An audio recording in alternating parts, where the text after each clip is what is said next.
Tiramisu, Arabian dessert হোক বা Italian হোক, যেই দেশেরই হোক না কেন, আমি তো তৈরি করব বাংলাদেশি হিসেবে। তাই বাংলাদেশে আমার ঘরে যে উপকরণ আছে ঠিক সেটা দিয়ে আমি তিরামিসুটা তৈরি করে ফেললাম। আর আমার ঘরে আছে মেরি গোল্ড বিস্কুট, সেটা দিয়েই বানিয়েছি। মেরি গোল্ড বিস্কুটটাকে কফির মধ্যে একটু গোসল করিয়ে নিলাম, গোসল করিয়ে একটু সাফ সুতরা হয়ে গেলে ভালো করে একটা পাত্রের মধ্যে নিয়ে নিলাম। তারপরে একদম উপরে হুইপ ক্রিম দিয়ে কম্বলের মধ্যে এদেরকে জড়িয়ে রাখলাম।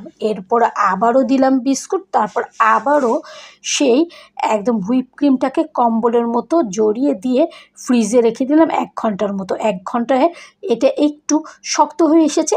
এরপর দিয়ে দিলাম একদম চকলেট গানাশ। চকলেটটা বেশি করে দিয়েছি, যেহেতু আমরা ঘরে খাবো নিজেরাই, মজা করে খেতে হবে, বেশি বেশি জিনিস দিতে হবে।